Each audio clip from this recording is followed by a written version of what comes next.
David here. We are live with the Horde World Championship. It starts early in the morning here for me, 8 in the morning. And I didn't even shower yet, so I wanted to get this up here. So hope that this is working. Apologize for being a little bit late. So it looks like it's working. I got my tab shared. So here we have the defending champion, Mindhunter, versus the new contender, Sinamon. So Mindhunter won the championship last year against Spenos, who had been one of the forerunners of the game, and Sinamon, the organizer of the tournament, one of the most prominent, readily playing Horde players. Let's see how this opened up. So Sinamon, one of the A4 players that blocks off. So Mindhunter goes H5, trying to open up the A file, and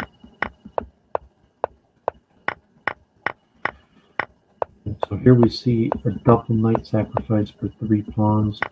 That should be enough to open up the H file. So Mindhunter will be able to open up the H file the first game. And apologize, early in the morning here. So IC3 in the chat, welcome. So yeah, will be enough to open up the A file. However, the H file, so Mindhunter has penetrated, is behind the pawns, although Sinamon has some chances on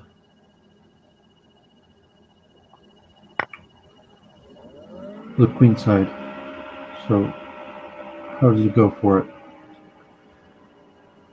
So a B7 right away would be probably too premature, and so it's hard to know the analysis of this position. It might still be relatively equal because Sinamon has some chances on the A file, but here is Mindhunter munching away.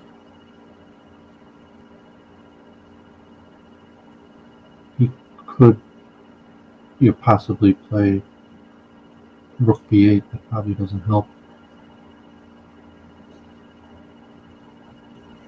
So it's tough to tell the correct analysis of this position.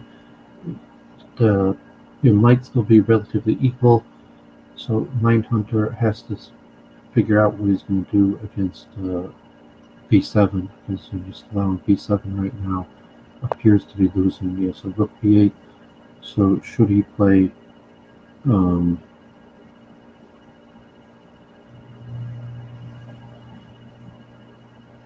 B7 now? He could take twice. Should he play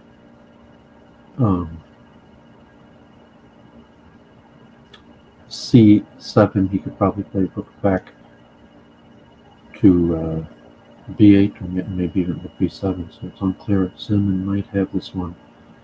So this is the World Championship, so it might be his prep. Who knows? But he could obviously take there. So Chessmaster officials surpassed me at Racing King. So apologies if I don't have that much commentary. It's still early here in the morning, so I didn't think through like a commentary, but I wanted to get it up there.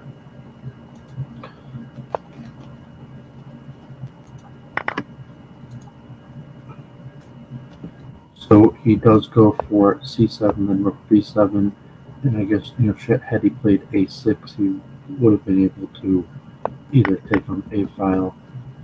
So he probably is going to take A2 here. No, so he takes C2 first, divide up the pawns, and then presumably he will take A2 next. The pawns on the king side are still very far behind, so there's still a lot of play left in this game. This is Mindhunter's prep. We'll see how good it is. didn't examine the computer line. You could see Mindhunter as a significant advantage. Historically, he's won in the last 10 games against Cinnamon, although historically the record isn't that bad. So my guess here is that this is probably winning for Mindhunter, but it's less than 30 seconds each with some interesting play. You could check the computer analysis. I won't have time to do that. I probably won't check it right after this game. We'll see how the next game starts up.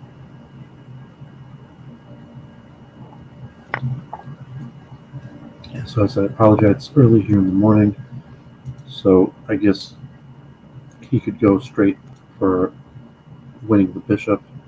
Might be a good strategy. So there he goes. So bishop. My guess is this is still winning for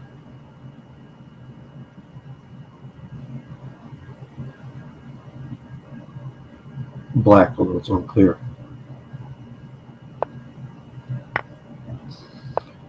So nibbles the pawn. Yep. So the queen on that diagonal, preventing, if that G pawn could get a little further and tie up the queen, but just a few seconds left. Yeah, so if Cinnamon had some sort of play, I don't think it exists anymore. Now he's just going to nibble the one pawn, and the king will be able to block, and he'll successfully. So there we go. Mindhunter wins the very first one, allowing an h1 penetration, but it was close. The h1 penetration was late and allowed Cinnamon quite a bit of play potential to win. So Mindhunter does not open up a5. Of all of the top players, almost all of the top players besides for Mindhunter have been opening up with a5 with the just the block of the a file for various reasons to prevent that's the most safe common move. So is Cinnamon going to go for some sort of holding pattern, holding strategy with the light squares? So he sacks here, so Mindhunter will be able to play c5 and a5, either one, and prevent any penetration. Cinnamon still could have some play with the holding strategy, so there he goes with c5, presumably. So he doesn't play a5 right away. Could have considered that, and sometimes if he plays a5 right away, you could try to revert the bishop to d8, bishop here, bishop here, bishop here, and then to take. So Mindhunter doesn't need to play a5 right away. It's safe right there. Cinnamon has no immediate threat of penetrating on the a file. So c6, if that was new prep for Cinnamon, it's not the common move. He could have played his rook shuffle. He goes for the c6 line, and that allows b6, largely shutting down any a-file penetration. Then he sacks the knight for 2 pawns, and so yeah, he just plays f6, which will prevent the bishop from getting out, and he may have to sacrifice a pawn. So if he goes back, now Cinnamon is threatening the pawn on c4, which he takes, and so Mindhunter has been thinned down to 2 pawns on the d file, and you could look at whether he's going to have to play c4. So he will be able to open the a file. Now he can play bishop d7 and sacrifice for the pawn. So Cinnamon does have some play. Mindhunter sacrificed the pawn there to stabilize the F pawn, opening up the H file. But now, should Sinamon choose to try to, had he chose to play bishop d7 and bishop a5 and open up the A file, Mindhunter had substantial, just f4, g6 coming. So Sinamon chooses a holding strategy, and he's threatening on d5 right away, which he takes. He sacrifices his bishop. He's thinning him down to just one pawn on the d file. So do we see an immediate d5? Do we see g4?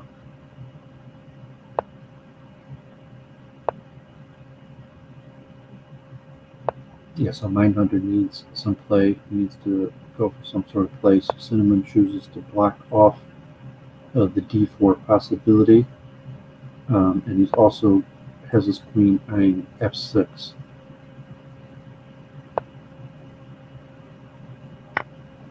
So Mindhunter allows the penetration to the e file. He could have played c4 there.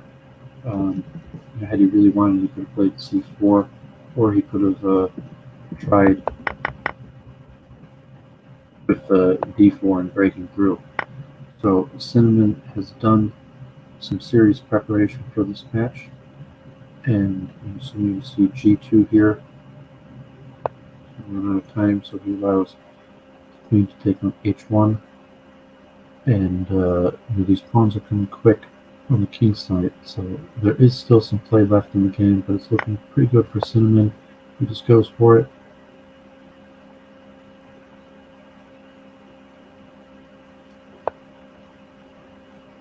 Okay, so question, how serious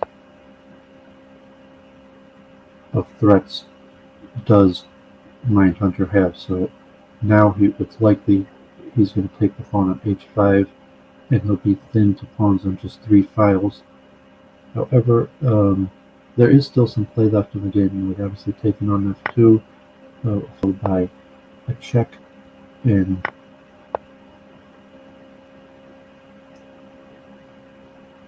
so he still has those pawns on the queen side.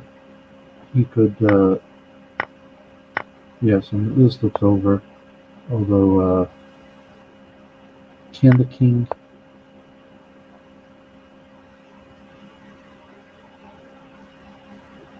go over to the queen side? So if he plays in b5 here, so it looks like he could just wait and pick up the pawn. So this should be an easy win for Sinamon, be able to finish him off here. So his c6 move and then the holding strategy relatively seem to have worked. I think you could go about winning in multiple different ways, but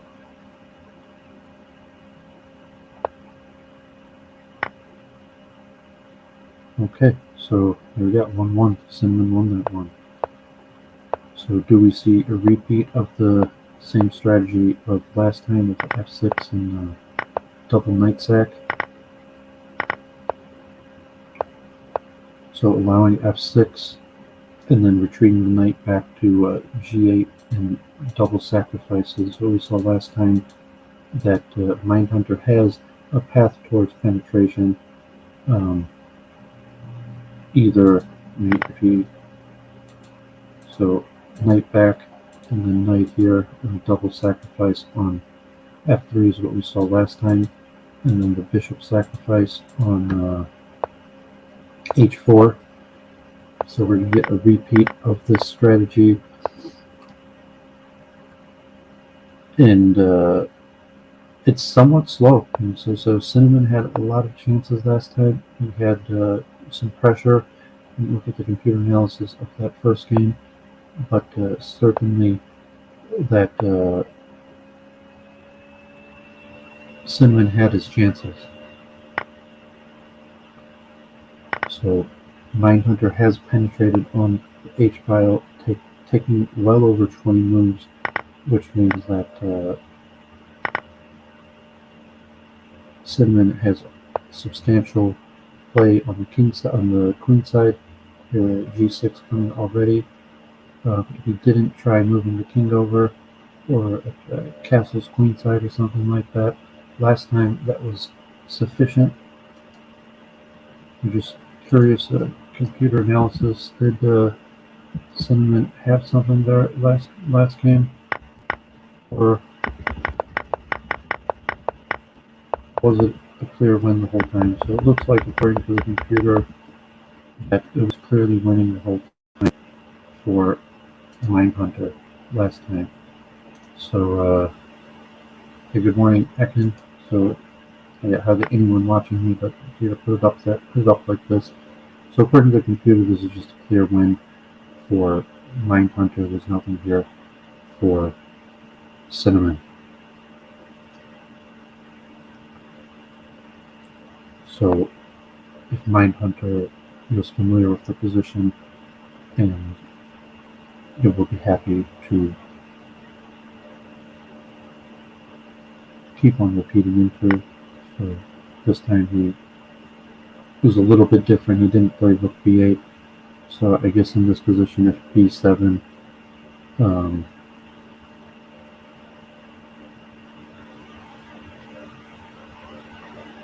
he'll be able to bring his queen back to a4.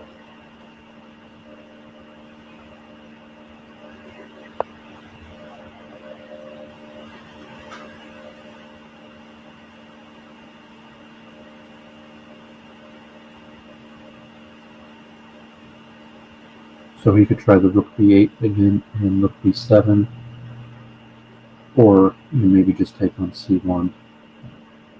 So this is basically the exact same thing we had game 1, and presumably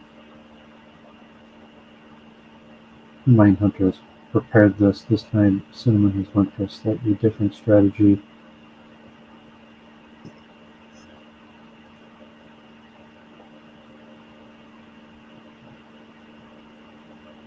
Just unclear. Maybe Mindhunter messed that up in this case. He should have went for queen c1 and the ability to bring the queen through.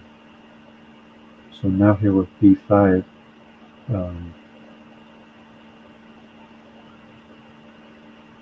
a6, a7 is coming extremely quickly, and even so takes the pawn, So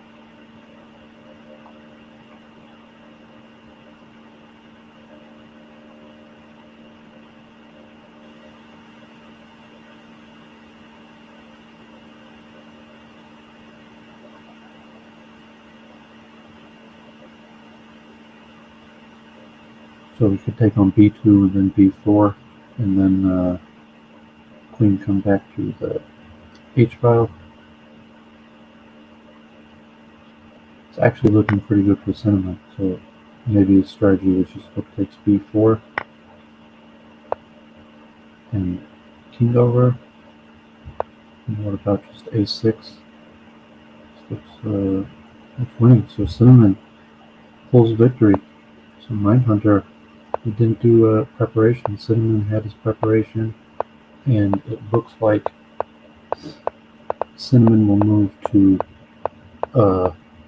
rook shuffle. So Mindhunter, as I looked at the computer analysis, that it should have been winning, but required precision play. What the correct analysis there was, it's hard to tell. So Cinnamon quickly playing the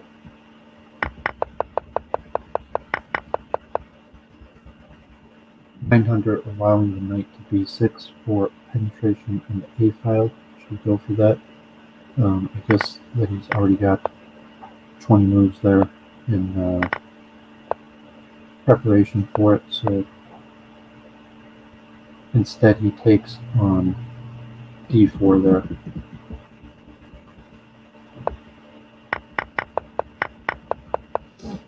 And so you have a similar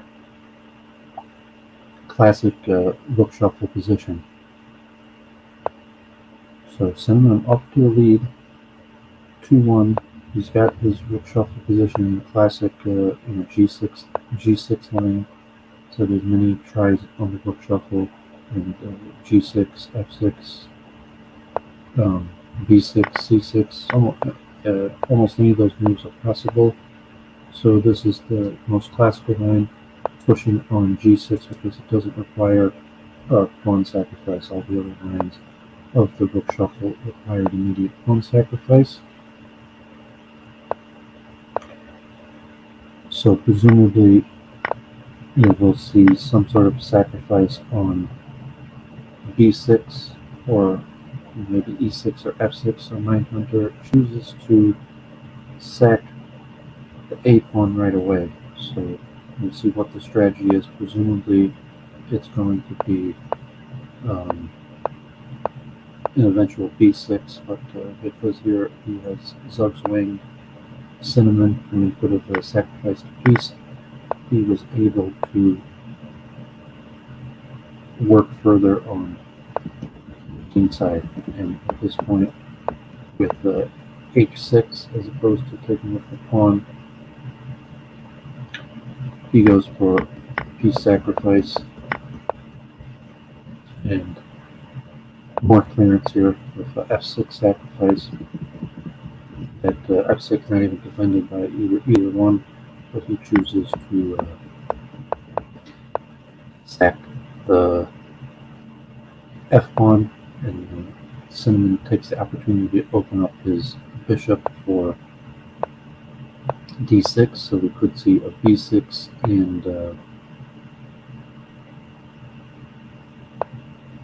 D6 coming. So so now you have D6 defended. So this is looking pretty good for Mindhunter, but it's tough to evaluate these positions. Now he could push A4. He has had to bring his rook back for further stability on the against the attack. So now he could play A4, and I'm not sure how much that helps. It makes a difference. So does Mindhunter have some finishing strategy here?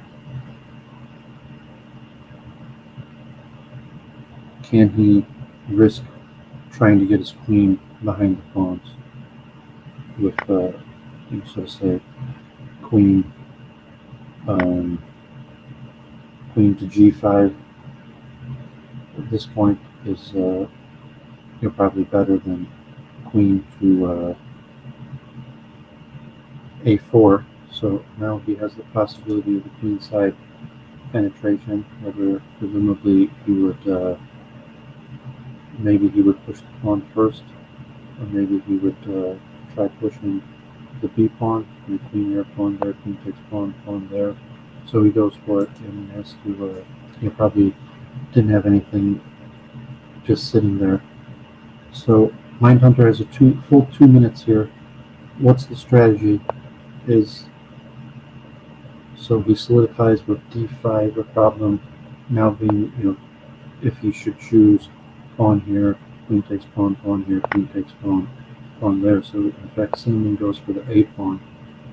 So he defends C3, and now the A pawn push is much more immediate. So this does look like a winning strategy. However, the C pawn's falling, and then possibly the D pawn. So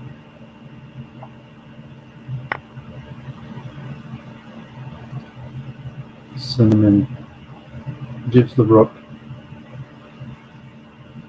and so if he takes it, he'll be able to take on C6, and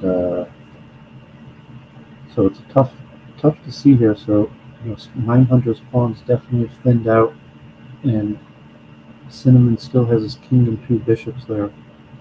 So he can't push on d7, if he pushes on d7 and he sacks the rook and the queen. So I guess his question, does he want to push d7 here, or does he want to take the rook? So it looks actually pretty good for Sinamon. So Mindhunter might have to rethink his strategy. Still definitely a lot of play left in this, and you just have to see what's going to happen here, how Mindhunter is going to try to make progress here. So he's thought over a minute in this situation, and I think his options really are d7 and taking the rook. I see anything else that so he takes the rook, and maybe we see b4 here.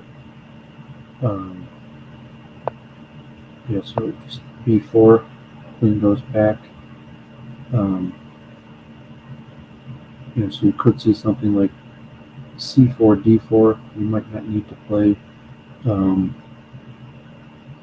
He might not need to play a d4 right away, or a c4 right away to play on the queen side. Yes, so b4, and you're making it scary for Sinamon to attempt trying to put the queen behind the pawns again. So what is Sinamon's strategy here? Does he keep the queen on the b7 or b8 and wait? So there goes to a6. So obvious potential penetration right here. You could go there, double threatening the pawns. The problem then is d7 and then the threat of b7. So presumably he's gonna. So he doesn't go d7. He allows the pawn to fall there, and I guess at this point he is going to allow another pawn to fall. I guess the threat of I'm not sure what his continuing threat here. So he does a pawn there. Now we could just sacrifice the bishop. So this looks GG. Looks over. But there's still some tiny bit of play left. So there is a tiny bit of play left, but no, that should be the end of it. So Sinamon off to a 3-game start, 3-1. He definitely put his work in. He definitely prepared. And if Mindhunter doesn't have better preparation, it could look bad. So Mindhunter goes into the same line, which should have been winning, although required precision play, and he did not have precision play at first game.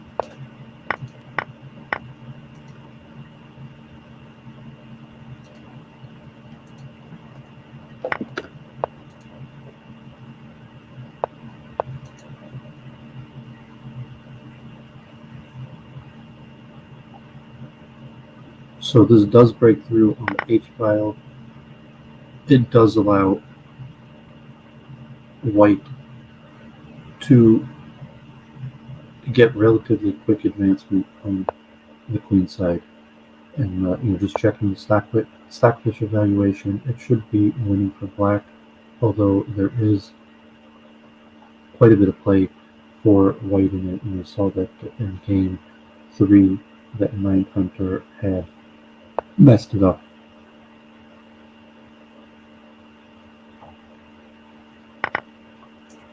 So he changes up his strategy. He doesn't go through the exact same line.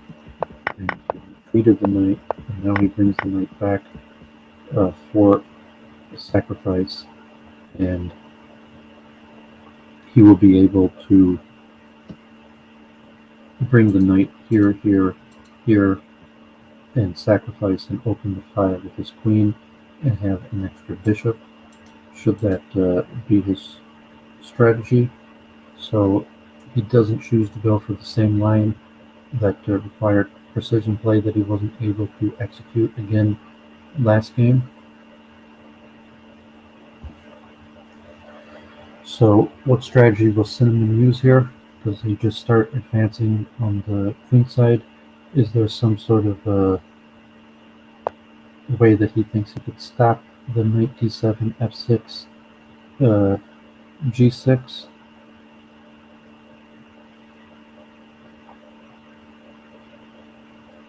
Or does Mindhunter have something else in mind? And presumably the idea is there to open the file, and in this variation he will keep the bishop, but no, he switches to the queen side, and I guess he has the possible penetration with the knight should he choose it, but he switches to the queen side.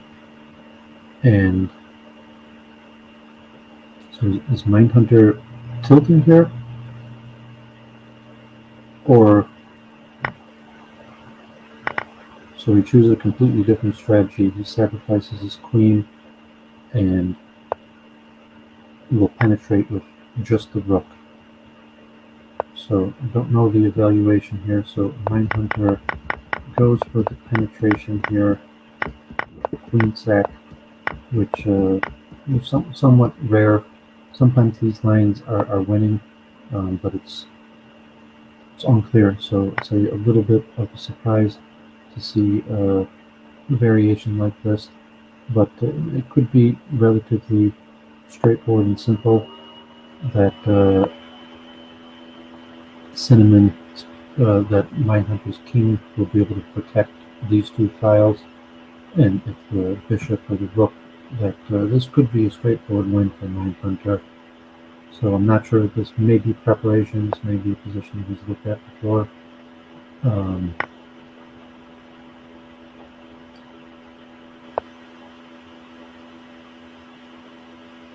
So he could even divide the pawns there. I think he could do pawn takes here, and then bishop takes, and then rook takes. This pawn will be hanging, and that is probably sufficient. He doesn't go for that, but it looked like that looked like it would probably have been a sufficient strategy. And then the king and rook would have been able to divide these pawns, and maybe the knight and rook together would have been able to hold the other pawns.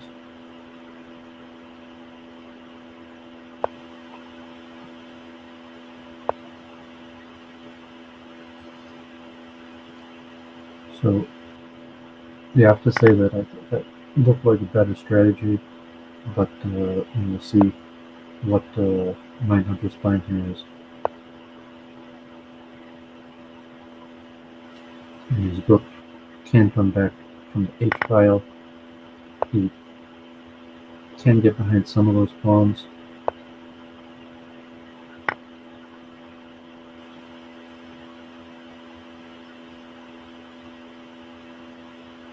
So intense strategy here, interesting to see.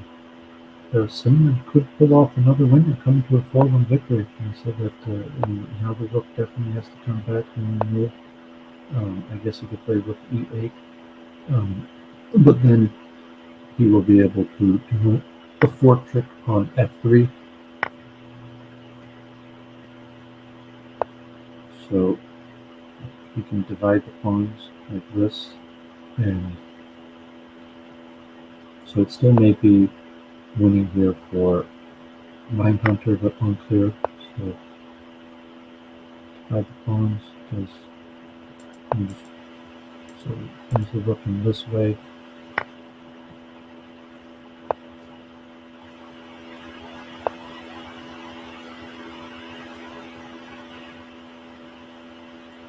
Just look for a second, but it appears that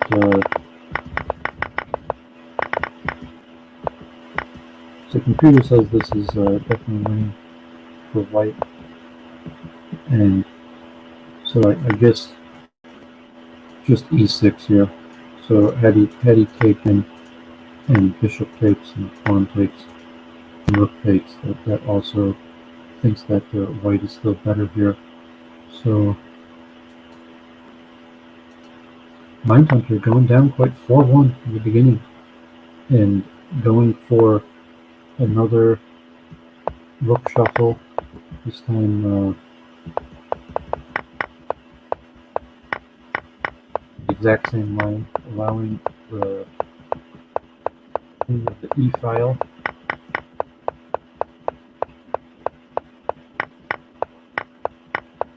And so it looks like he's went for the same Zugline strategy, forcing to sacrifice. So we have almost the exact same position as last time. I believe this is I think this is basically the exact same position we had as last time.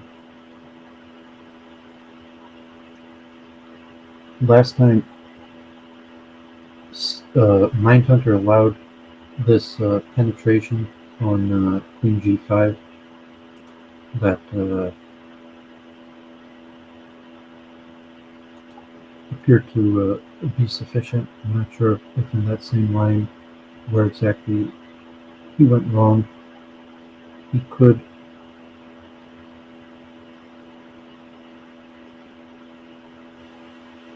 try A4 here right away.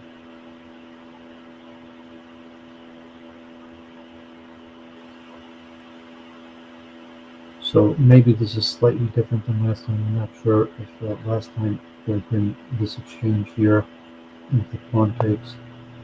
So this allows the queen to get to G5 like last time. So now it takes and Queen G5. So we have the exact same line, but this time the pawn is already off D2.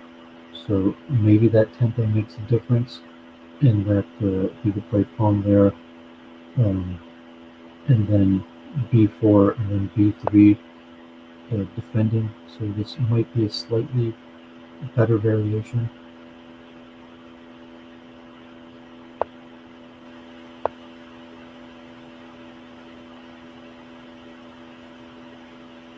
So this variation looks slightly better for Mindhunter, just not having a pawn on D2. So not much time used. So this is very similar to the position last game, but a slightly better variation. So now the queen will not be able to get to D4 quick enough. For example, queen takes pawn, pawn there, queen takes rook, queen takes pawn, and then the queen will not be on A8 in time. So what's Sinamon's plan? Does he take a pawn like this? Now if he takes the rook, does he go for D7 first? So he takes the rook, he has to bring his queen back, and is this sufficient?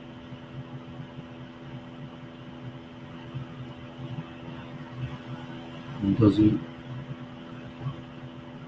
try moving the other B pawn?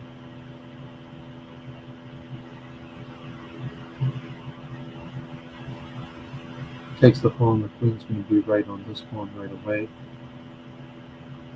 It's playing D7. So this definitely is better than the previous variation.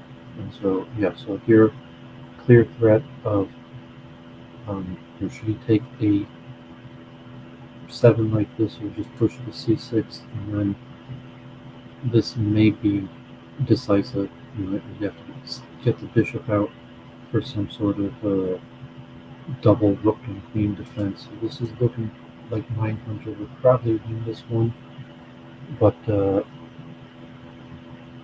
is unclear. It looks like queen takes A7, A6 is just decisive, and it's unclear whether taking on D6 and castles or something. Does Sinamon have some crazy like takes and castles defense? So he takes, but then he's going to take with the E pawn race to allow the threat of C6 for the double, and maybe he could castle here. That's but even just castles, you could just play D7 and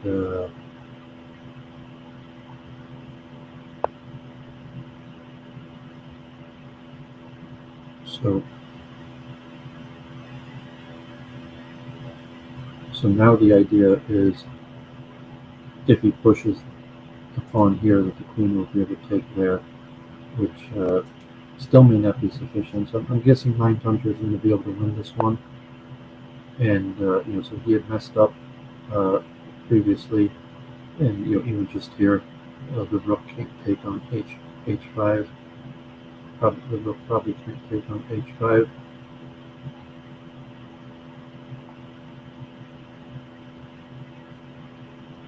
So should the rook take on h5, then simple e7 and d2 take, and then the pawn on the c and e5 will be able to force through.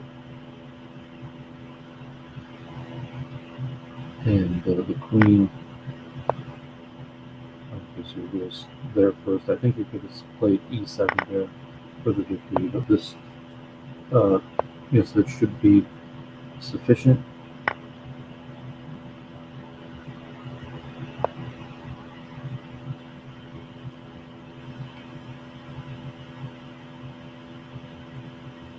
When he just wins the queen, you could sack can he sack the bishop here, and then I guess he has pawn there first, so he doesn't lose the other pawn.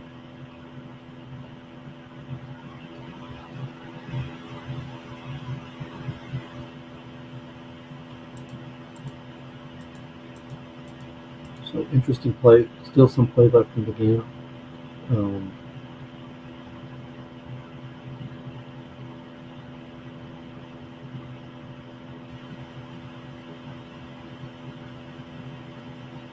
Interesting.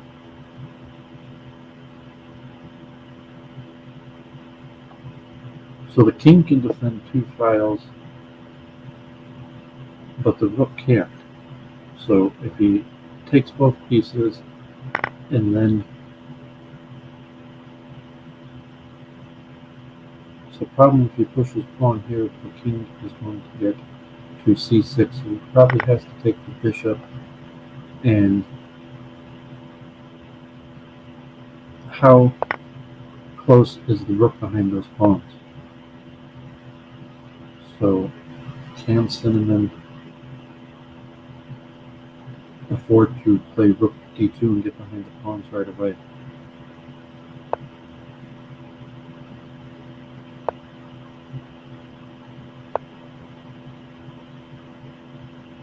So he decides to stop it that way. Just take a pawn, but so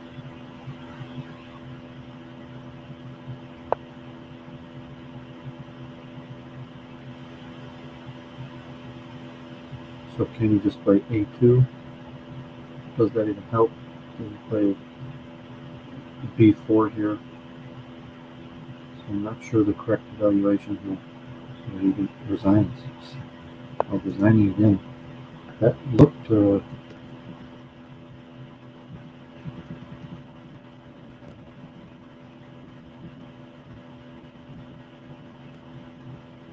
Mindhunter. I said, yeah, he e7 here was winning, so he just missed a simple win. So and then just d7. So that line had been winning, and then after this, it was the same e7 winning win. So e7 here was simply winning again, king e8. And then, so Mindhunter had a win there and missed a relatively simple win, unfortunately for him. So Sinamon might pull off a win here. So Mindhunter has changed his strategy this time, and not playing h5 anymore, and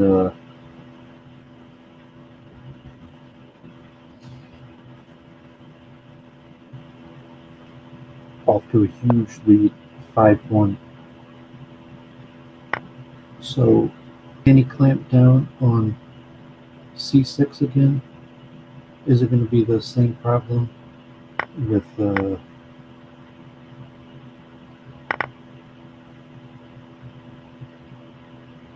sacrificing too much material?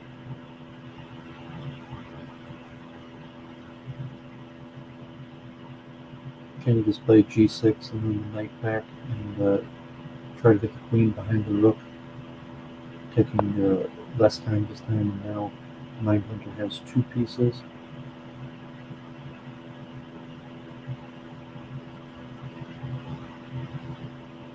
Yeah, so just g6, I'm not sure if that f4 helped him. The queen wants to get behind the rook anyways. So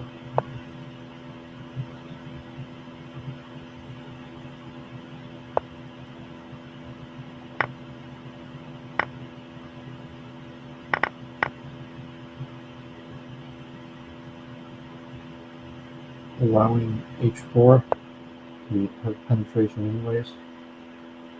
So I guess h4 he would have just taken it. And this one looks substantially better for Mindhunter, as this time he has the knight there also. The knight is not always the best piece. A lot of times the knight just ends up being quickly sacrificed on c3 anyways for only one pawn. So will Mindhunter get a win there here again? Like, he definitely had a win last time. That was too bad with his ability to have taken.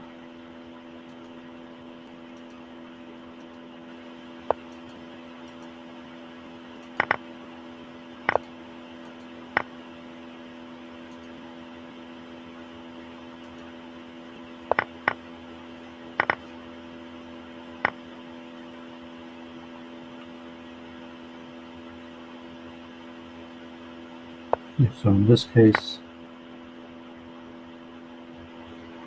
this one's looking much more definitive and better for 900. You can see the time difference here also, that obviously if he does b7 too quickly, you just take and round it up with the rook. So he really needs to play c5 here first, and this is probably just too slow. In some play, there's some possibilities here.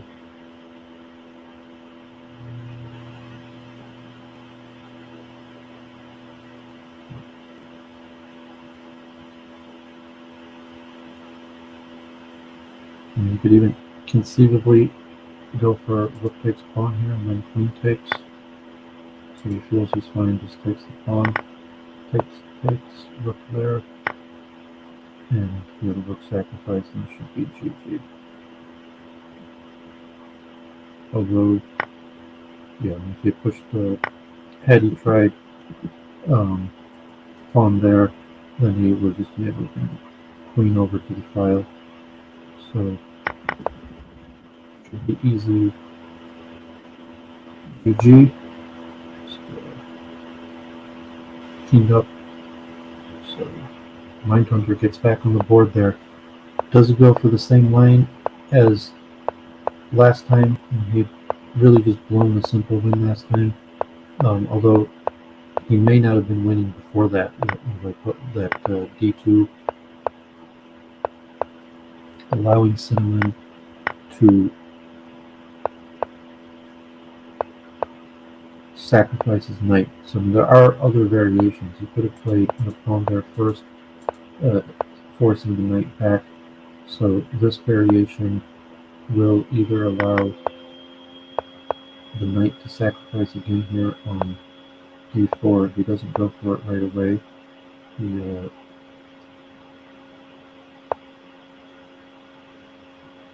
so you could go for pawn here. You could go this variation again, allowing the knight to sacrifice there, or he goes for b6 first. So seeing in this time, usually b6, if you take back right away, it's stronger to sacrifice the pawn, and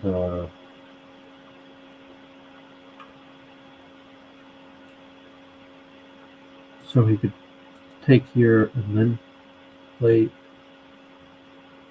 e5, and now Presumably he's going to sack the knight here anyways, but he doesn't. So he could push the pawn here, he could take the knight, and then push the pawn there. The knight has nowhere to go anyways. So eventually we're going to see basically the same thing, where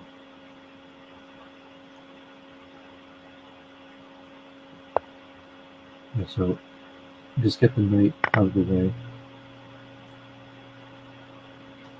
and will this allow sufficient play on the queen side?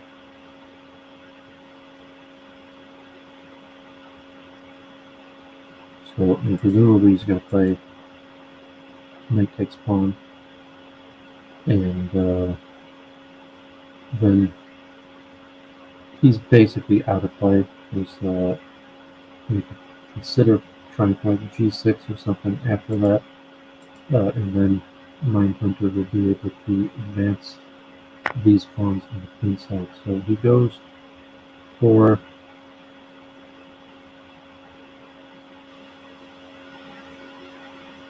the pawn on d5, because obviously because the rook will be able to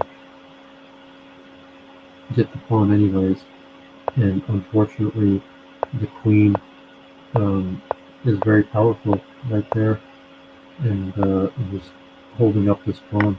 So this looks tremendous. It looks good for Sinamon, but maybe there's still some play here in this.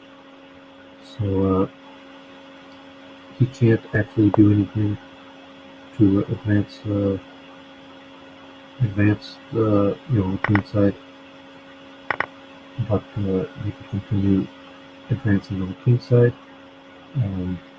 Just the pawn here, show off this pawn. If he tries, with the rook here, he could just play pawn here. So he does have the threat also on d5. So does he switch gears and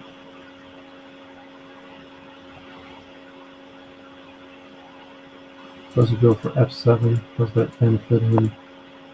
So he goes for e7.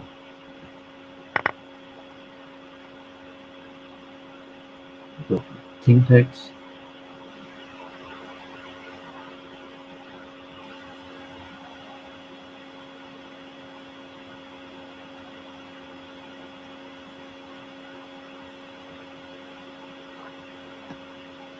Still some play in this game. These pawns on the d file are quite weak because he only has one e pawn. So if he goes, you go queen here, probably not the greatest idea. Queen here, and a forced pawn there, and then if it's back, and then you probably push forward to check.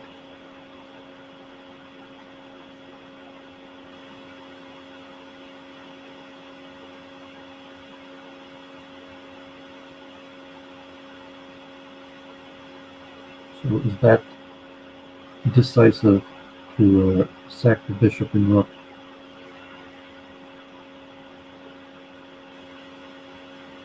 Looks pretty decisive, sacking the bishop and rook.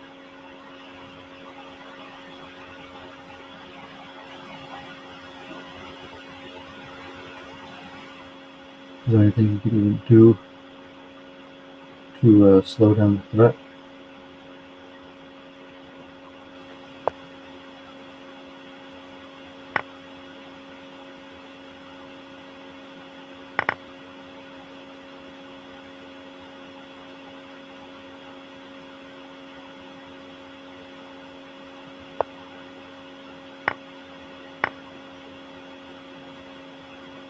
Wow, Mindhunter losing pretty bad. So Sinamon has been working at this game extremely hardly for a few years now, and Mindhunter, unclear how much work he put into this, but Sinamon probably prepped, used your computer, maybe Crazy Hour, maybe some other engine, found some good lines, been a lot of practicing, playing a lot, and it's paying off. So unless Mindhunter has figured something out, this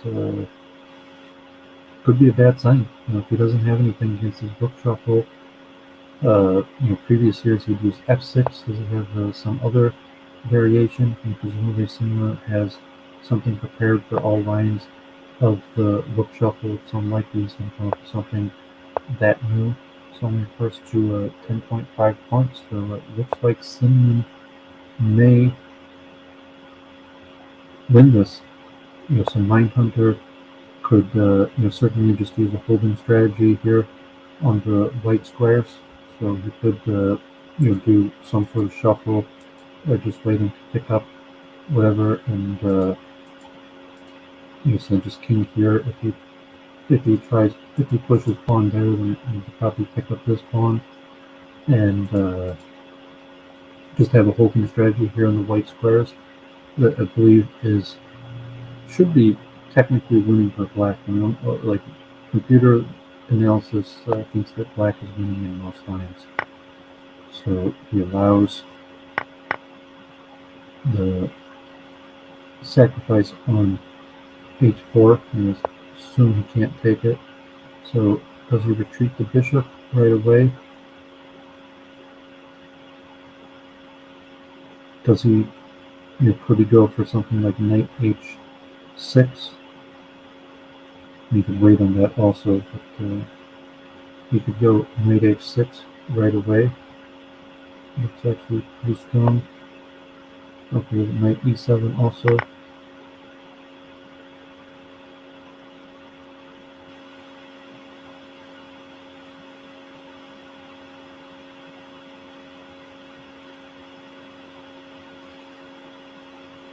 The benefit of knight h6 is that it also attacks the g4.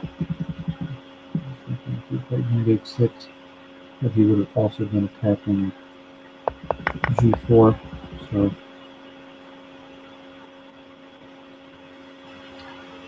could have done bishop d7 for the queen strategy, but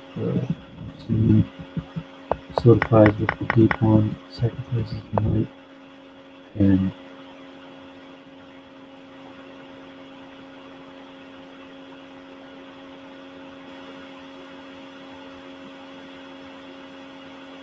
does he allow f4? Does he try to keep the pressure on for the queen sack?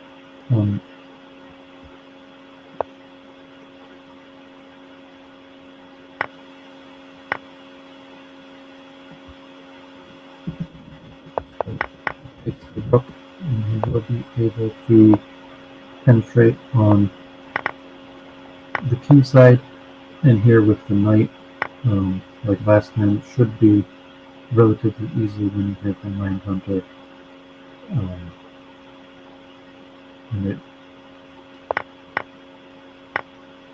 Last time he didn't really bring the king over, so he goes for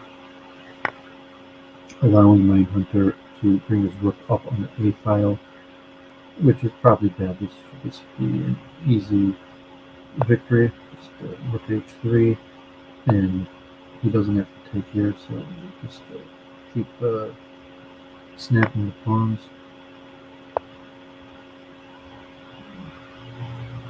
Probably snap on c1, munch backwards, but Sinamon is almost results when he can't even really make any progress. None of these moves benefit him, so this should be GG. Take this pawn. You just take the pawn here, just push the pawn there.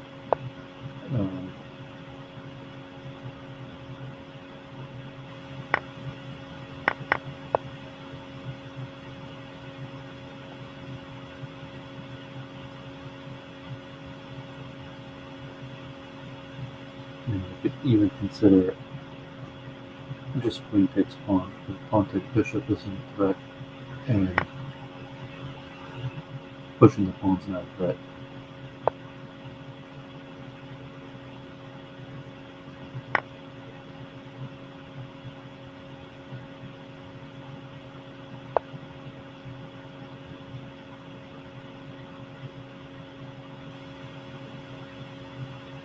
We should be playing this knight here or maybe not. Did yeah, so he has enough pieces on it. So the bishop and the queen comes back, and this is sufficient. Okay, so Mindhunter comes back here. Do we get rapidly into a very similar position? Um, there are other lines that so Mindhunter has been allowing the knight to get to, so he could consider the pawn there to have a different form of rook shuffle, but he goes back into largely the same line.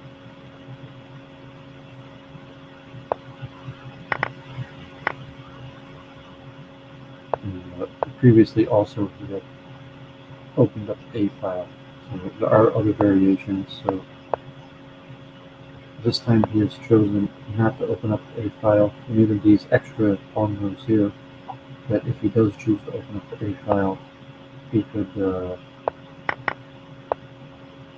do some other moves first. So now he has to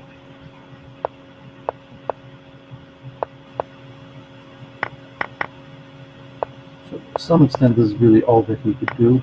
So the same line of at f6, so open up and presumably you're going to have the same problem that queen is going to. We saw on this line get to here, but maybe he doesn't push the pawn one further and leaves the pawn here. In this variation, that you could leave the pawn on h4 so that the queen can't penetrate in this way, but he doesn't do that. So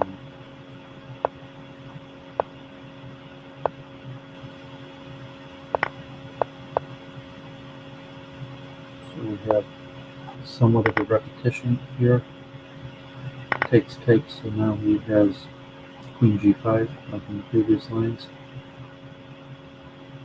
So queen g5, but I guess that he could have considered leaving the pawn here. So this line he does not have queen g5.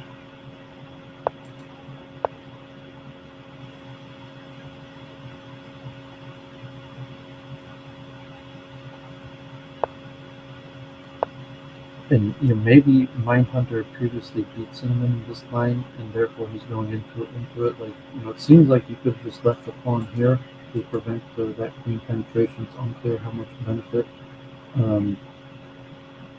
pushing that pawn one more square caused. So we have a repetition of this line, which Mindhunter had actually been won. So Mindhunter had blown a simple win last time in this line. And I forget the exact continuation, but I mean, he had to have a really simple win. And, had he won that game, and if he wins this game, the score would have been even. So, unfortunately, because of that mistake, that Sinamon got an extra game. So, memes, thanks for tuning in. So, soon we're going to see c3 again. And so last time this was just winning. And so it looks like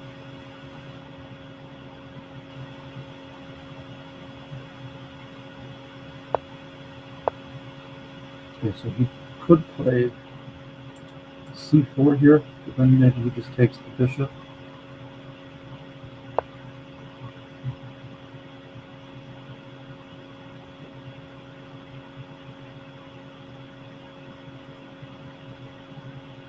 I'm not sure if he played. This is different than the last time that he had some sort of winning variation.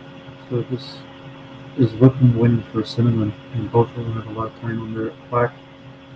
So he could have tried differently. He could have not pushed a5 in order to not allow the queen penetration, but this just looks over because the queen, even if he forces the king up, that the queen and the rook are both in the square, so Sinamon going to win another game here. So Sinamon may be the world champion here. And that Mindhunter could not find something against the rook shuffle. There's a few possibilities. I'm not sure what wrong here. If this is the exact same as the other variation that he just stacks the bishop, brings the bishop back, and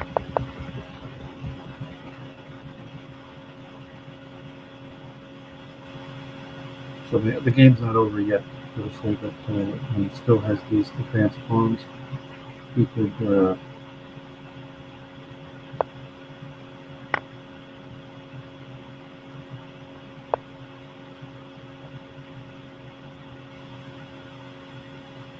it looks very slow. So I'm not sure this looks GG, but we'll see if he has any ideas here. Unlikely, so he resigns. Mindhunter looks like he's going down. He could have tried a few different things. So his black variation, he lost twice with black there. You know, he messed around with that queen set. His first preparation line should have been winning, but it was tricky and allowed Sinamon a substantial amount of play. So Mindhunter had been going for the opening of the H file. So after A5, there's many ways of going about play, and he had been generally trying to open up the H file and having success opening up the H file. However, it's allowed Sinamon a substantial amount of counterplay.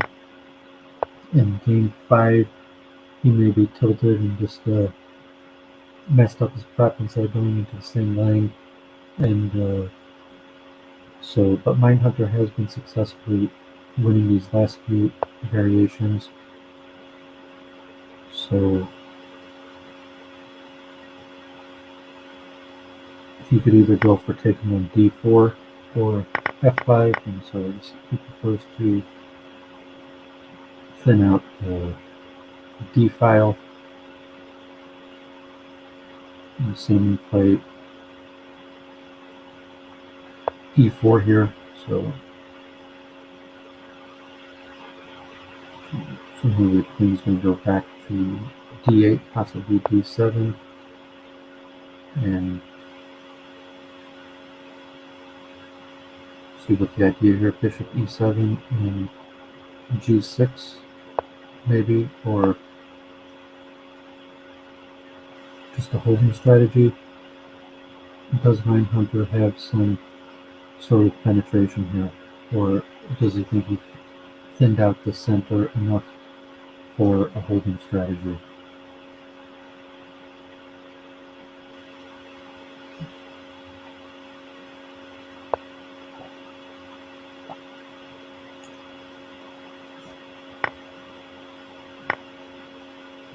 So Mindhunter traded off almost all of his pawns, and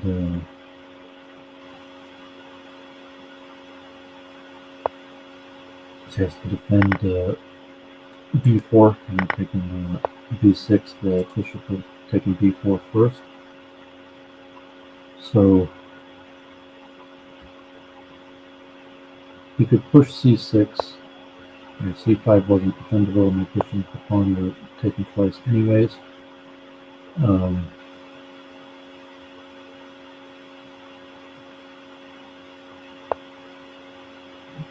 Did he have a reasonable threat here? Is he bouncing around? I'm going to play pawn there, and while e5, does he come back here? Is that accomplishing anything? Maybe work the knight to here or something like that.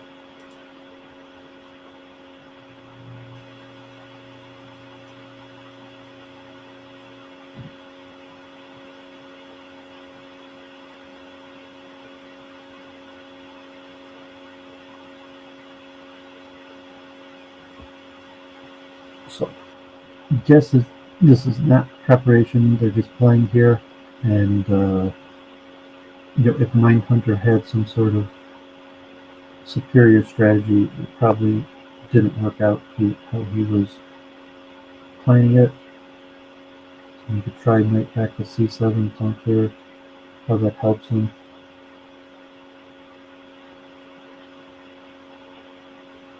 He also has knight back to e7 to take on c6. So Mindhunter sacking the bishop.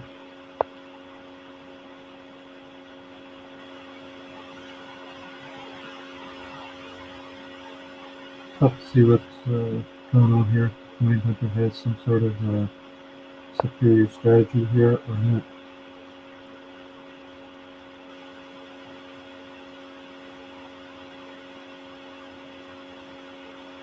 So both low on time, and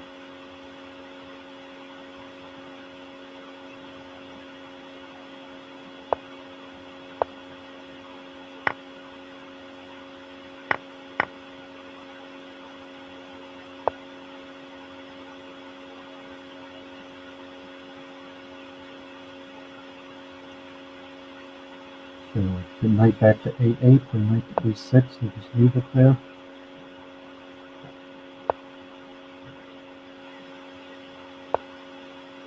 I'm not sure if Sinamon putting the advanced pawn there was that beneficial.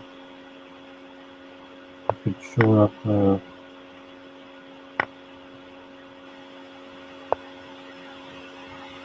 not sure.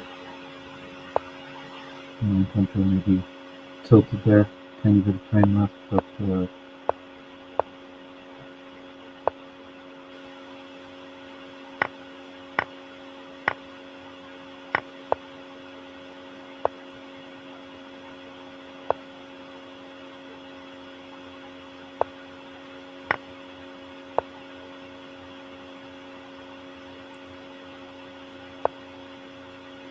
so yeah, not much time left.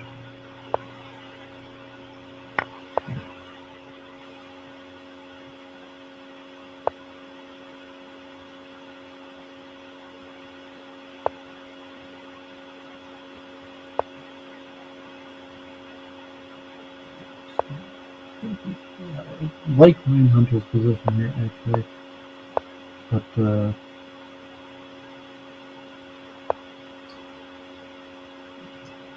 you have to see what he does, because you have to keep the queen on file, so he brings the queen behind, and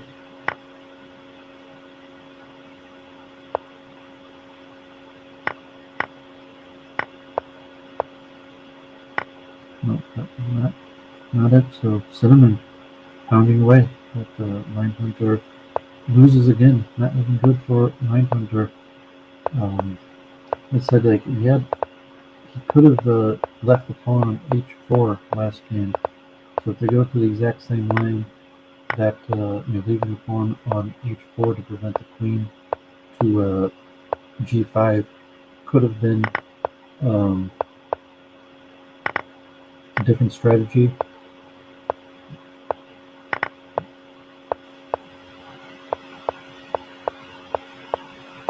So it seems that people in the chat don't think that this is the greatest attempt against the book shuffle, the opening up of a file, but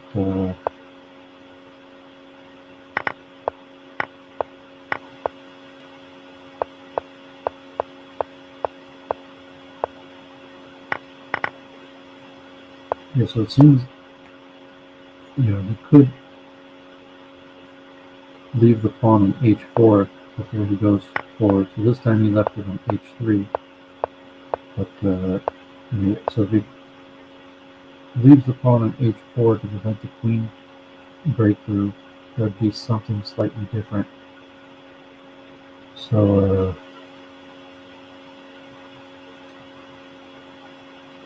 do we see e4 and b6 here with the pawn on h4?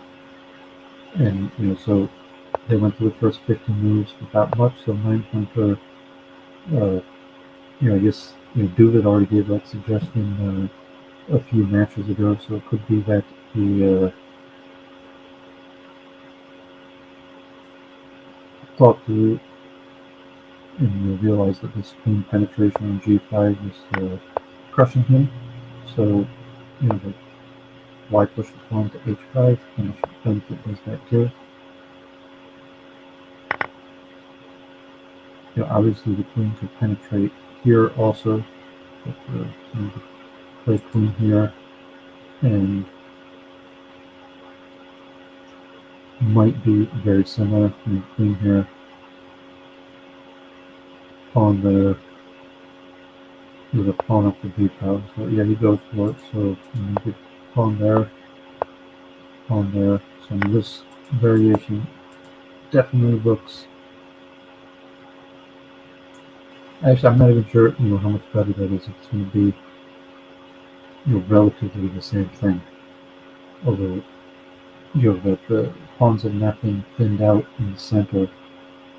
So should Sinamon go for taking a2 and then b2 and then bringing the queen back for the a pawn, that I would assume that this variation is substantially better for mindhunter than the previous variation. So a lot of time left. Yes, this is a very similar variation to what we had in previous variations. So Sinamon just goes for it. Does he? So he leaves the rook there, but now.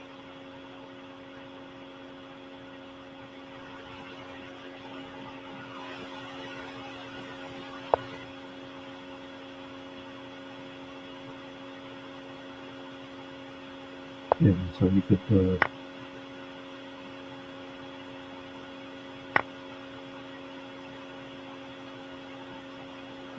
this flips over.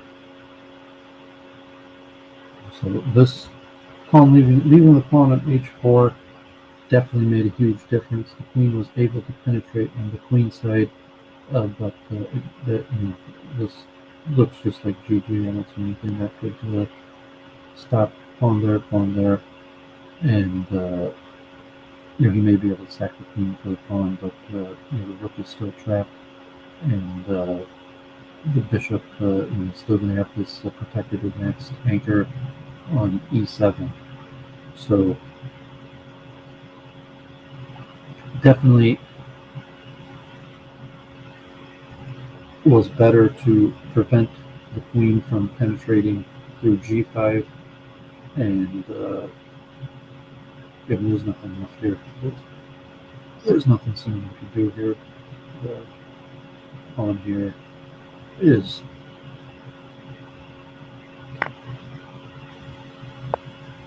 just winning the queen, so sacrifice the queen, and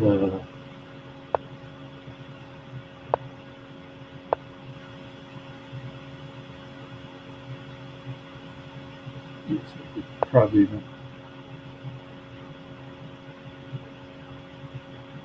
how does he want to go about this?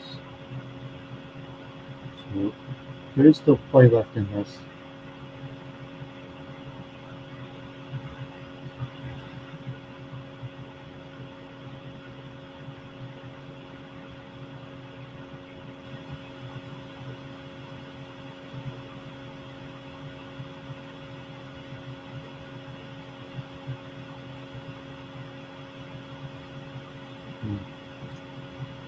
And I assume it's going to be relatively easily winning. You might even just make a waiting move like f2, or you could trade down the pawn. So even just f4.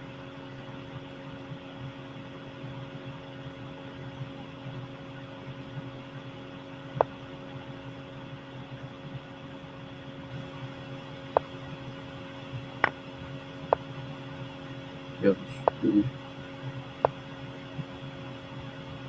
all she wrote. So Mindhunter finds the improvement David was correct that that would be the improvement that you would find. It was pretty obvious that he penetrated the queen to g5, and that he didn't have to advance the pawn the extra square. So if they repeat that line next time, that would give Mindhunter some possibility to come back. So can he win here with black? Mindhunter losing with black. Sinamon's prep. That Mindhunter would go down with black. That he has a lot of different things. He could just go for a holding strategy. His opening up of the H file was not proven successful.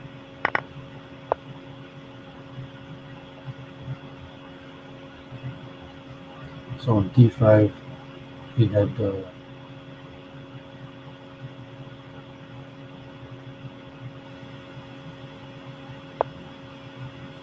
does he grab the pawn on F5, or does he just enter a holding strategy with the white square? So technically, according to the computer, this white square holding strategy is going for black, although it's kind of like a rook shuffle from a different position. So he could go for a straightforward grab the pawn with the knight. He could, I think he tried before, like moving his knight to the h5, h4, and still aim to open the h file. So knight h4 would possibly attack towards penetration. So something like pawn here as a threat. So this position, he does not have the white squared bishop. He has the dark squared bishop. Leaving possibly something like a queenside castle. So he could either go for like a knight d7 and allow the opening of the pawn here, or you simply just trade f6, queenside castle, a lot of different possibilities. So he takes with the pawn, and here comes the queen to be able to open up the A file. So this looks pretty good for Mindhunter, but it's not completely clear. So he could consider taking with the pawn. So he does take with the pawn, and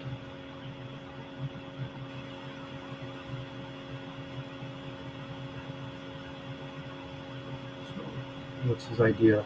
So he's just going to run the queen to the H file. He brings the knight back. So he could have you could also take the queen here, and the queen there, then pawn f5. So he pushes f5 himself. Thin out these center pawns.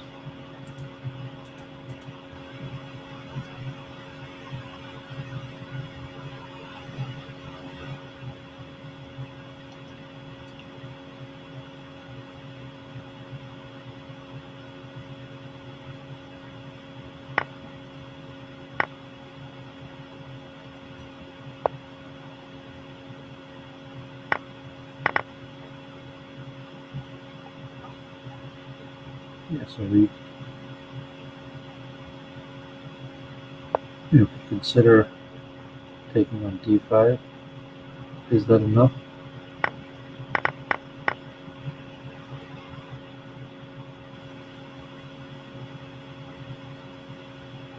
Is this sufficient?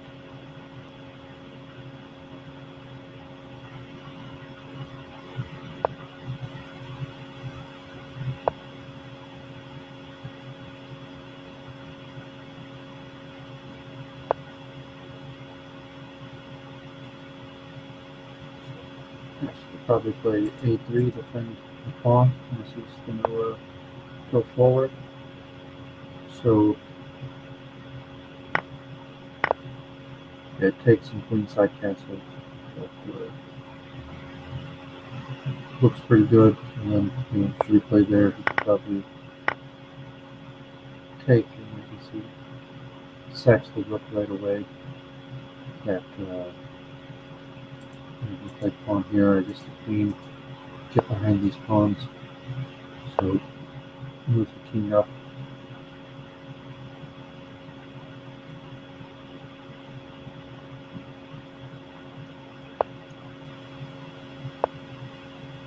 You still got bishop there also. So for Sinamon, you can't so quickly play up here because the bishop's on this pawn. So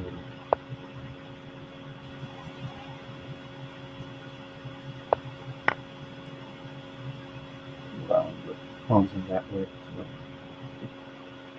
pretty decisive, although not over till it's over.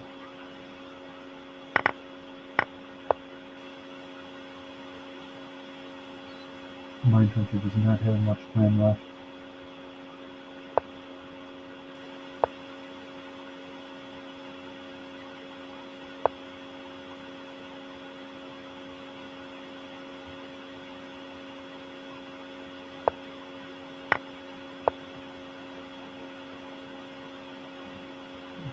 Taking on the king side.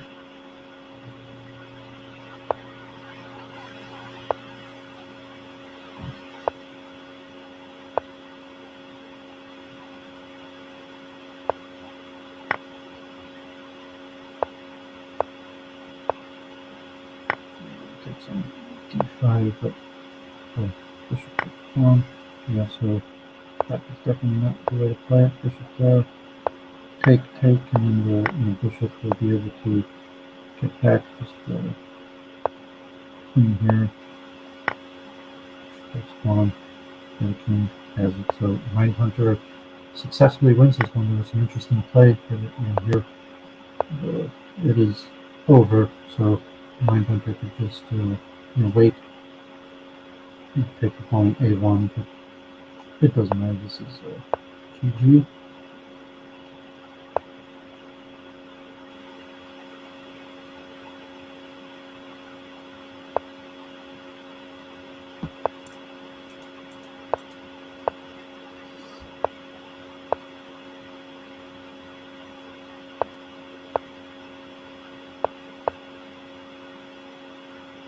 Sinamon playing out.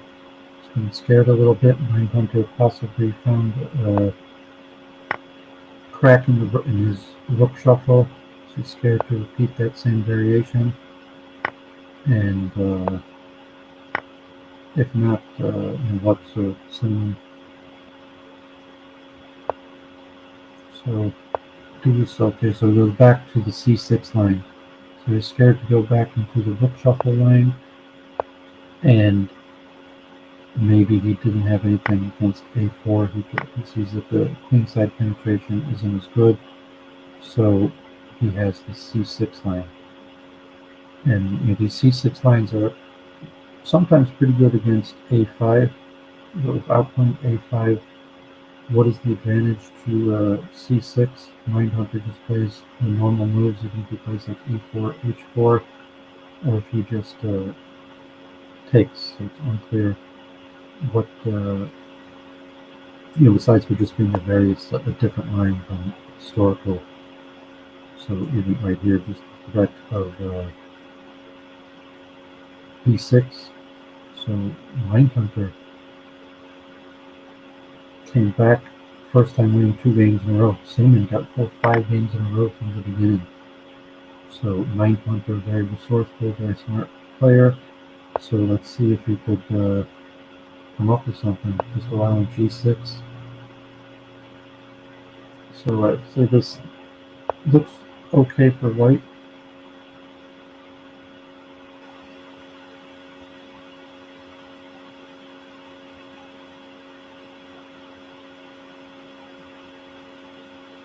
And he might even be able to get away with e6 here.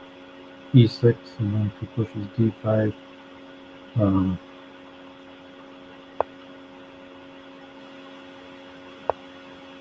he doesn't go for it. So allowing e6.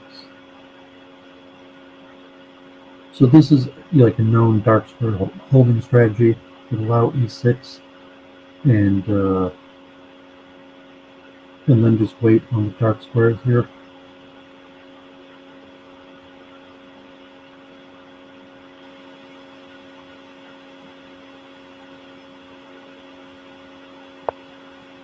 So he goes for the e6, knight goes back, and just d4 right away.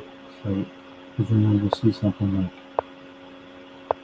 b6, and now we have a holding strategy that I think according to Rune Raider, this is winning for black. But we'll see what Mindhunter's strategy is here.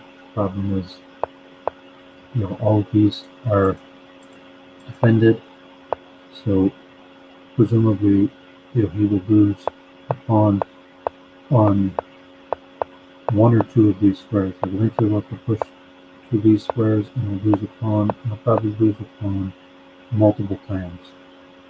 So, can he do it in a way that doesn't thin him out too poorly? So first he goes with h5, and so you just take rinse and repeat.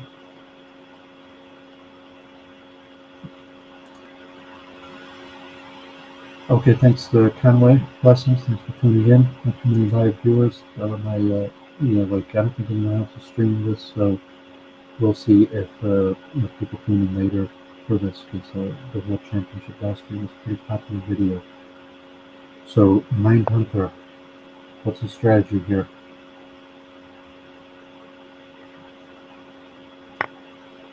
So, sacrifices a pawn.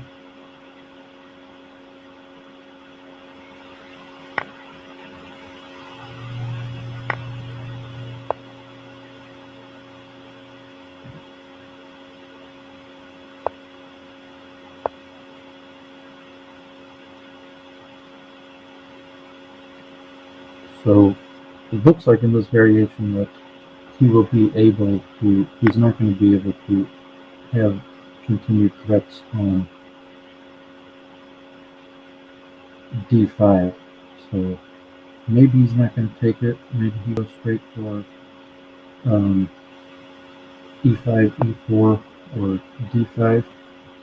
So we still see these squares. So he's going to take with the a pawn, but never takes with the c pawn. Chooses to thin out his c file. I guess there's still the knight and bishop could take on these squares. So he does that right away.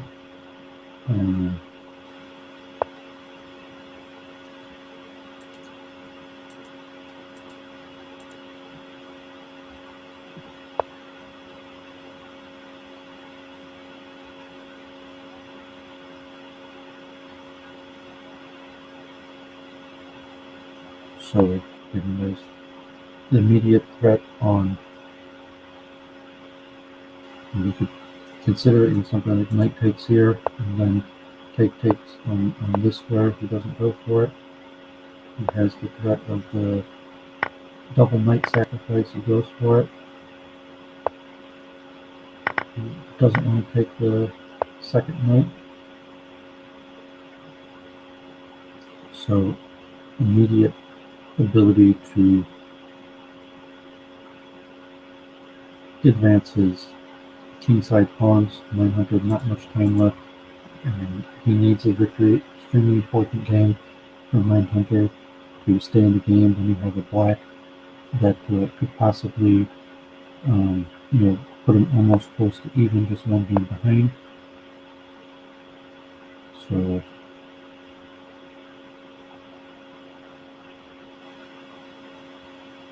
he could play, knight takes b7, and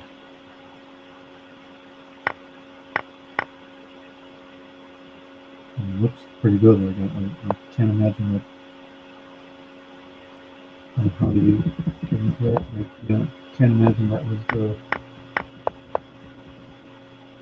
Maybe he had some sort of theory here.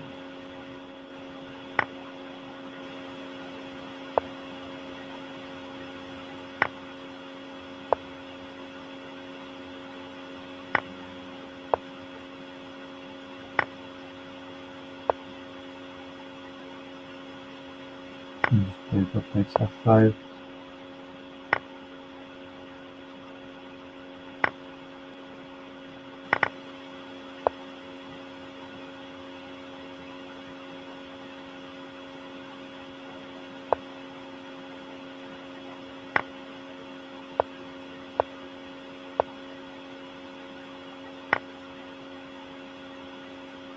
Oh, so close down to the line. Someone gets a clutch win there. Maybe Mindhunter had better there, considering that c5 c looked like c would have looked like a blunder. Had he not played that, maybe it would have been more. So do we see a repeat of what we saw the last game?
So you're seeing these match plays, the power of preparation. That Mindhunter Sinamon was relatively able to just out prep. Um, Mindhunter, had he chosen to do a bunch of preparation, it might have turned out differently. But so this variation looks good for black. However, this turned out looks like it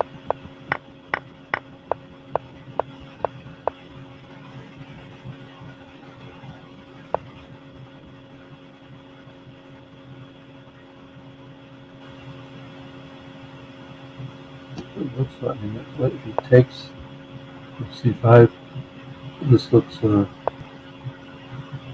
devastating for Sinamon. But let's see, maybe he has some idea. Maybe there's some possible blockade.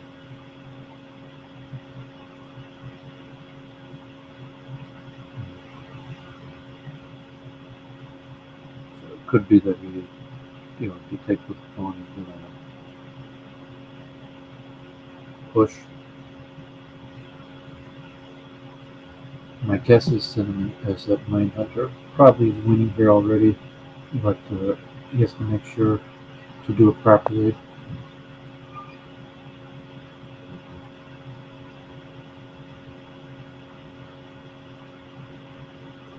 That's the idea of g5 there. Or if he just takes it. That was unclear. So okay, this looks penetrating. It looks like we should have two pieces to defend. Even the first line where you only have the one piece to defend, it should have been sufficient. But so it's not penetrating.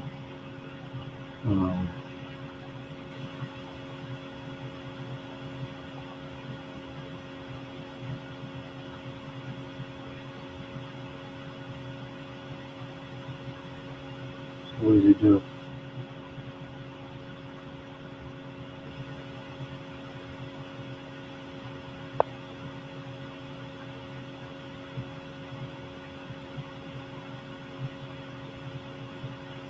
Try to bring the knight here, so he isn't helping that much. Bring the bishop back, and then the knight over.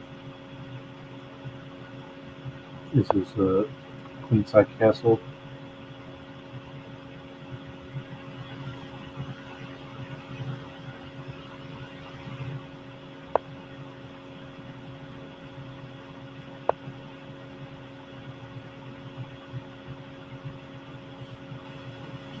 unclear if he's penetrating here. He's knight there. A serious threat on there. On there. Goes for it. And this was the knight takes pawn, so this might be good enough. Like you could just it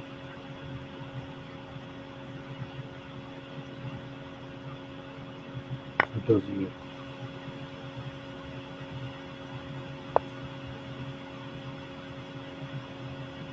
How good is the knight back there? So he does the queenside castle. Still has the queen. And c6. Off another pawn. Take the knight. And now, yeah, so this looks pretty good for Mindhunter. Not that much time to think, so you know, possible room for fatal error, but it looks like he should just be able to take this pawn. And at this point, the a3 is also falling, which should be fatal. So Mindhunter keeps himself in the game.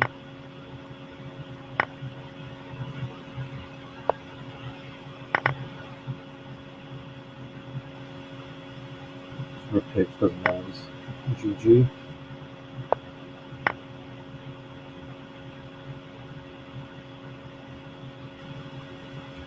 Okay, so Mindhunter made mistakes this match. It was like Sinamon made some mistakes, but Mindhunter has made definitely quite a few mistakes this match. And so we see Sinamon going for the c6 line again.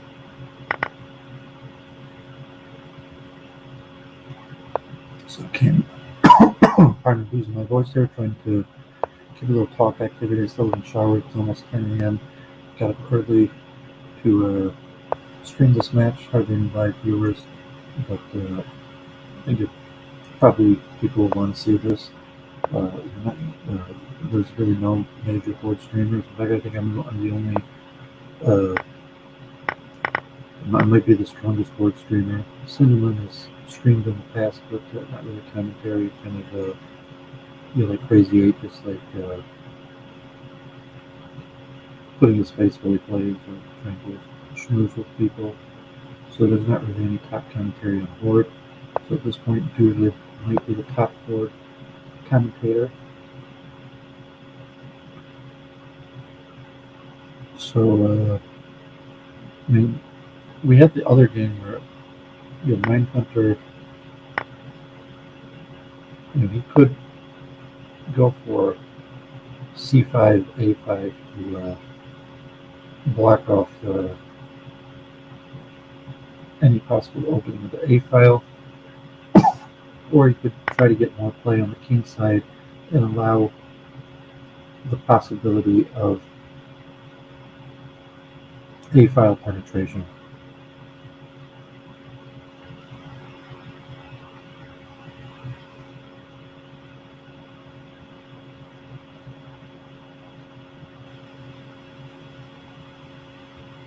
So I don't actually see a file penetration happening, and holding strategy looks relatively stable. Doesn't want to take that, and presumably he has to take that. But still, it's unclear if he has a file penetration. So I mean, he could take it and then go like c5, and then go for f5. You could leave it there. So I mean, he could have defended against that. Like obviously, he could have played a3, but he might have just missed that. If playing quick, he's playing lines that he's not familiar with, he just missed the easy double attack on the pawn. And so he takes that, and then also the problem was that it was e5 that was falling.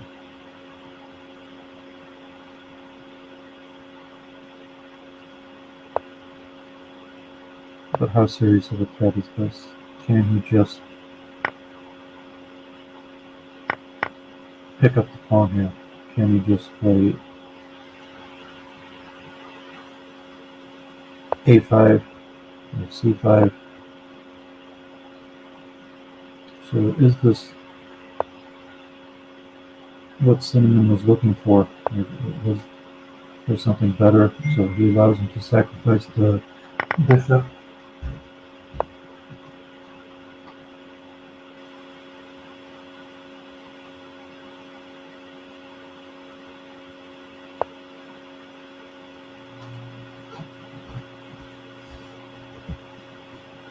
So attacks with the bishop and the 2 pawns, and so he has the a-file penetration. Is it enough?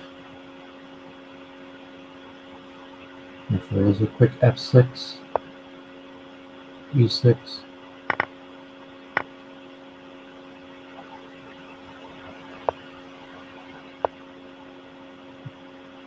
So how is Mindhunter going to go about this? Does he try to get a queenside expansion, or does he try to break? Does he try to thin out the kingside right away?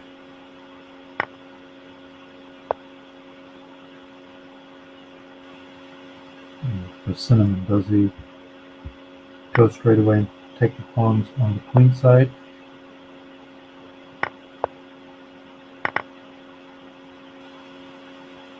So the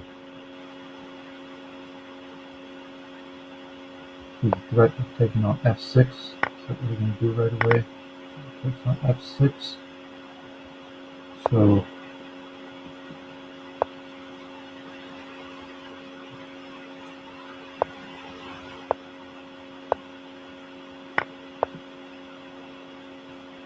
he still has those a pawns there. So pawns are pretty well defended. You got to get them from very behind. So this is looking good for Mindhunter. So quick h5. It's unclear. He probably can't afford to take g2. If he takes g2, he's going to push the 2 pawns there. So now we could probably just do c5.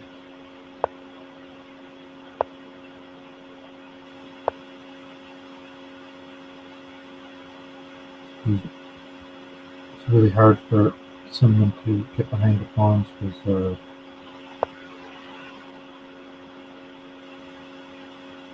soon he's probably, he could probably push h6 right away. Doesn't have much time. So he offers the h2 pawn. So now if he's going to play h6, or he still has c3 coming. So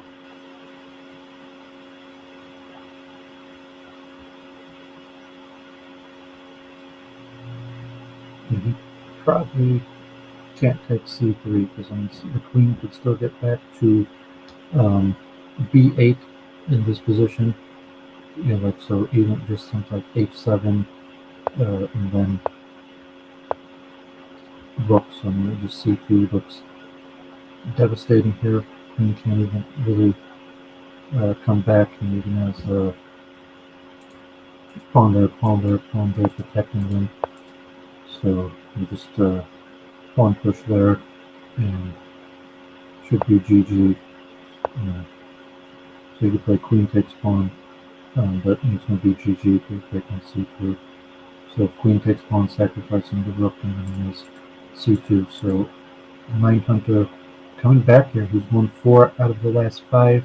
Sinamon only needs 1.5 more games to win. So Mindhunter, if he has found something against Sinamon c6 and the rook shuffle that in that variation, so Sinamon could be scared to go back into the rook shuffle, and this variation has appeared to have been working for Mindhunter Black, so he could see a comeback. Exciting play here. Said Sinamon did preparation paid, and Sinamon got out to a huge demanding lead of 5-1, and after the first 5-1. Mindhunter is actually now, then it went 2-2, and Cinnamon even took the lead one further to a commanding 8-3. But after that, Mindhunters went 4-1. So there has been quite a few mistakes, relatively a lot of mistakes in this, and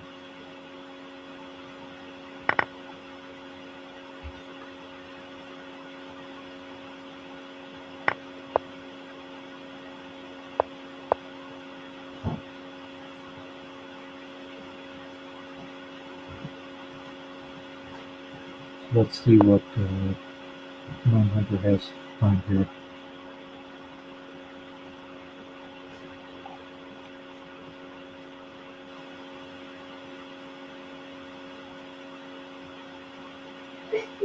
So give himself a file and take and c6. Actually can't c6, so pawn hangs. So Cinnamon dropping this pawn. Can't imagine he purposely did that.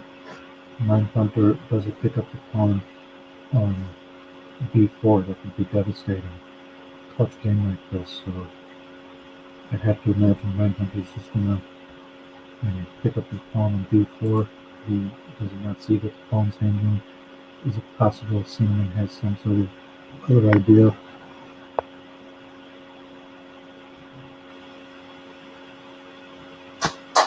Okay.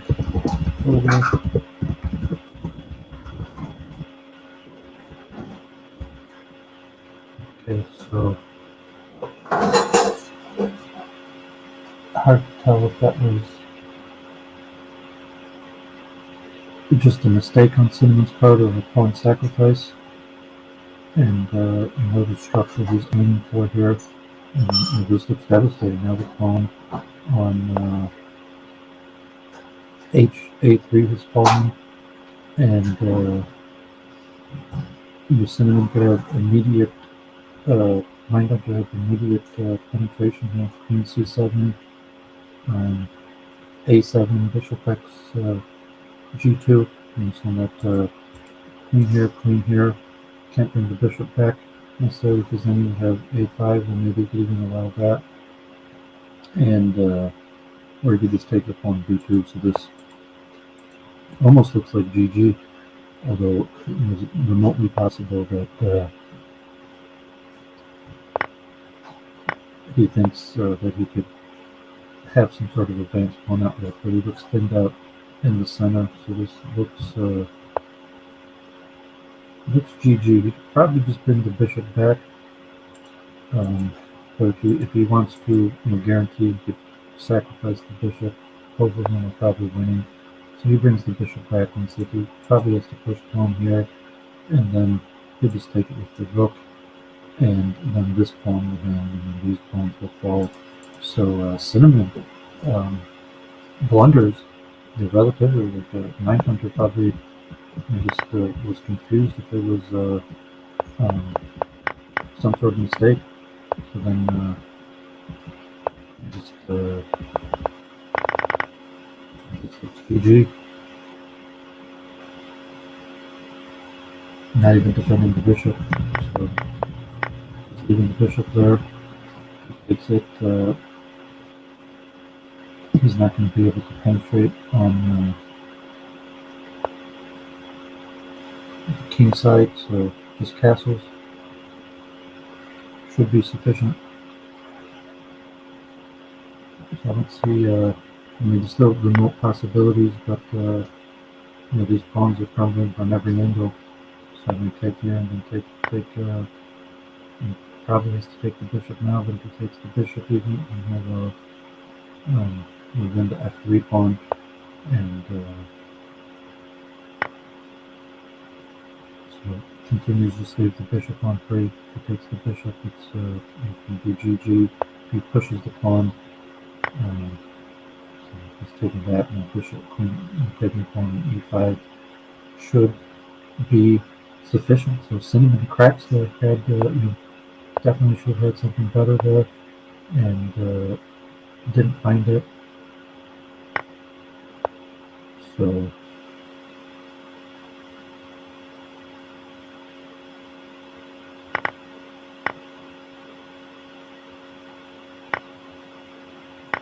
it's queen takes pawn with minimal threat. Just bishop here is sufficient, and queen should be able to snap up these pawns, but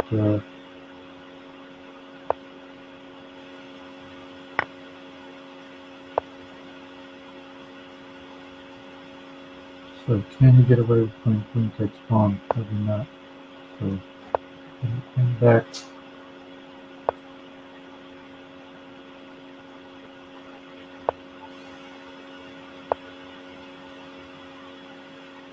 And maybe they probably couldn't have even stopped the pawn there, but not much time left, so possibility for something.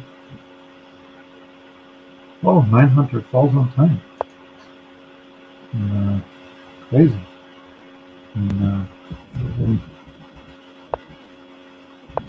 so he could play queen x g2. Queen x g2. And there was the fear of pawn there. And just queen takes pawn. The queen defends. So I missed that when he was playing that. And after that, in this position, Mindhunter was winning, couldn't find a move.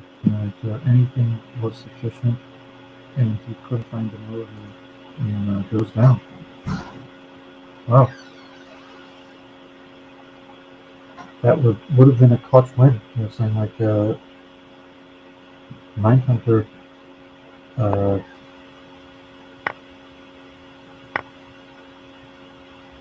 losing on the clock like that. Too bad. Like, do we get a repeat of the lines that we've seen previously? So it looks a little bit different. And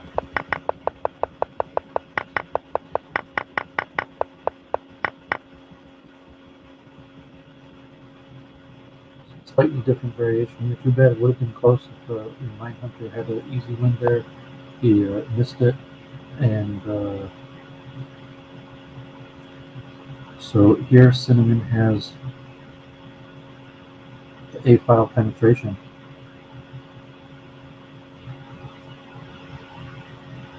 Is it enough? Does he play D5 and B6? Does he take the bishop? So probably doesn't want to take the bishop, but they want to take the bishop next move. Maybe it doesn't matter if he takes the bishop this move or not. So he does have potential for the expanded queenside pawns right away. So I would assume either D5 or taking the bishop, otherwise we'll have to take the next move because then he'll have to save the bishop. So just queen here, penetration. If he doesn't take the bishop, then after he plays queen here, he'll just be able to retreat it. So Mindhunter has to think very difficult and figure it out. So too bad. Mindhunter almost came back and blew that win for a long time. And it's unfortunate for Mindhunter, could cost him the match. And although this looks decent for Mindhunter, he has these expanded queenside pawns, but it's unclear whether Sinamon will be able to. Presumably, he takes the bishop this move, but he doesn't have to play e6 and allow the bishop to retreat. But I would assume that he's going to take it, and then he could play e6 and so he goes for e6 right away. I'm not sure if this is book or not, but it could be problematic on Sinamon's side. And he could take one of the pawns or bring it back, but you have to actually take the pawn on a2 and have the queen behind with these b pawns rolling down very quickly. And if he moves the bishop back, he could probably play b6 right away.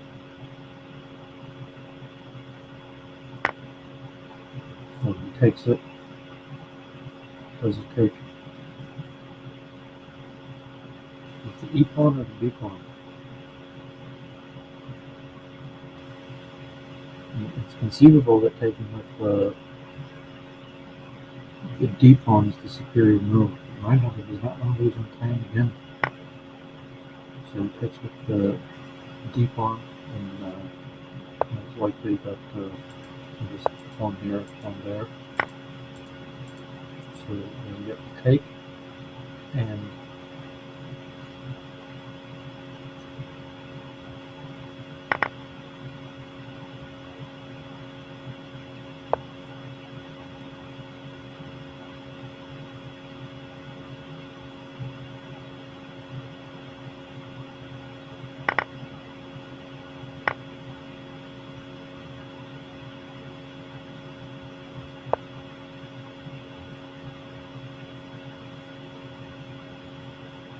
so either way, it looks like you're going to pawn here and pawn there, and he's going to have, okay, so he takes that pawn,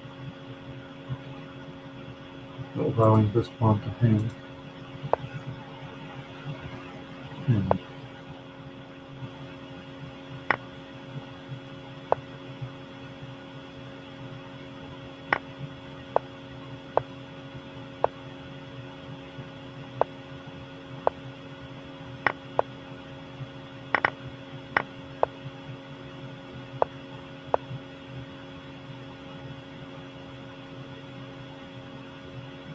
so I'm not sure why Mindhunter looked like he could. I mean, he did get the pawn to c7, but it looked like he could have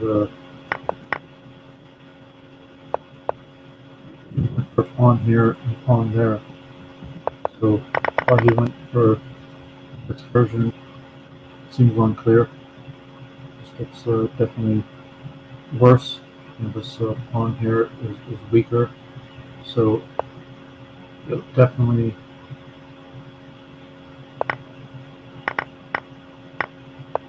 looks almost GG.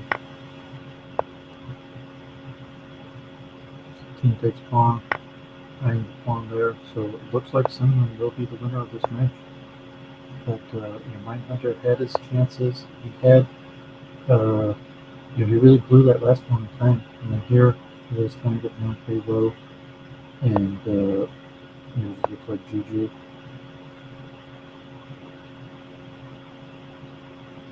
I think it probably just become King takes pawn and one. And there's nothing here. Just pawn takes. This pawn's hanging. But Sinamon, congratulations. Sinamon will be the new world Horde champ. Interesting match. But Mindhunter going down to the rook shuffle and to Sinamon's f6 line had worked, and even Mindhunter's black.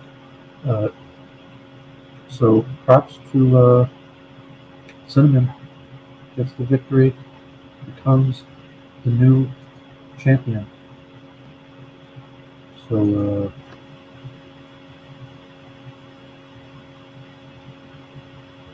I'm gonna let sign off. 2 hours streaming. See, it was early morning, so it was